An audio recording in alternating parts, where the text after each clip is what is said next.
Selamat Halo, malam Kak Ilya. selamat malam. Silakan. Ada yang ditanyakan? Pertama-tama saya mengucapkan terima kasih untuk Kak Ilya karena saya sering mengikuti live dari Kak Ilya, bukan cuma live tapi sering saya ikuti dan banyak hal yang baru saya mengerti. Oke. Nah, satu yang saya mau tanya Kak Ilya, Yesus itu kan 100% Tuhan dan 100% manusia. Ya. Yang kita sembah Yesus itu maksudnya pada saat kita berdoa itu kita sembah Yesus yang 100%-nya Tuhan atau kita menyembah Yesus secara keseluruhan. Itu saja Kak Ilya, terima kasih. Oke.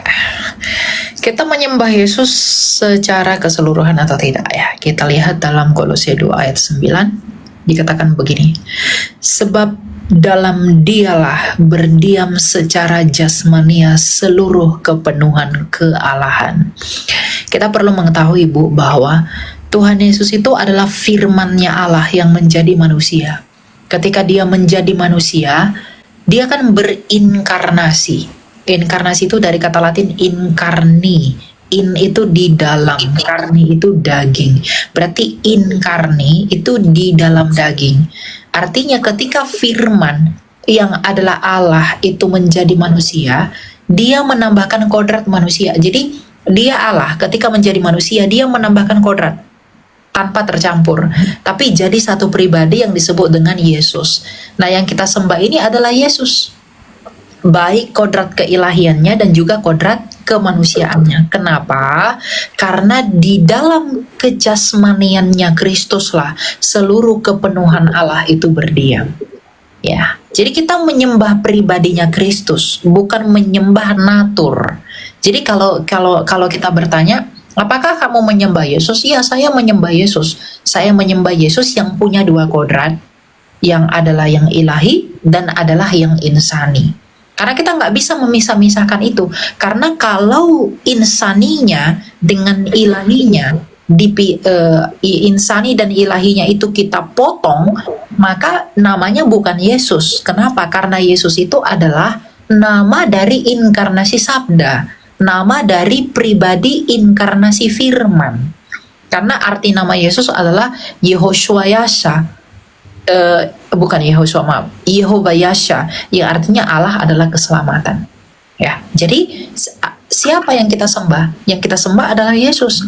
Baik kodrat keilahiannya dan juga kemanusiaannya itu kita sembah di dalam pribadi Kristus. Jadi kita nggak bisa kalau hanya keilahiannya aja kita tidak menyembah kemanusiaannya, artinya ya dia bukan lagi Mesias yang datang menjadi manusia. Gitu. Karena sebab di dalam dialah berdiam secara jasmania seluruh kepenuhan Allah.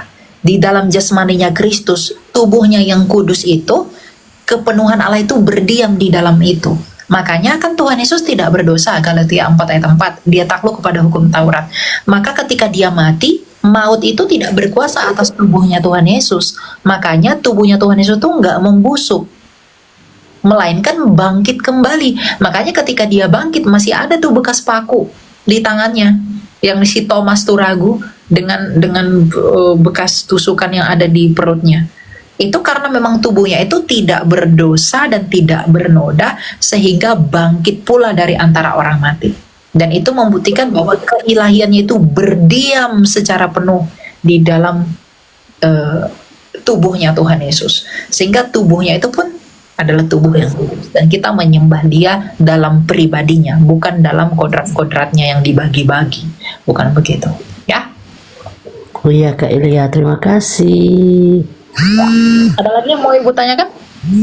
Cukup Kak Ilya, cuma itu. Sudah beberapa kali kepingin mau masuk tanya itu tapi belum sempat, baru kali ini bisa masuk. Oke, ya.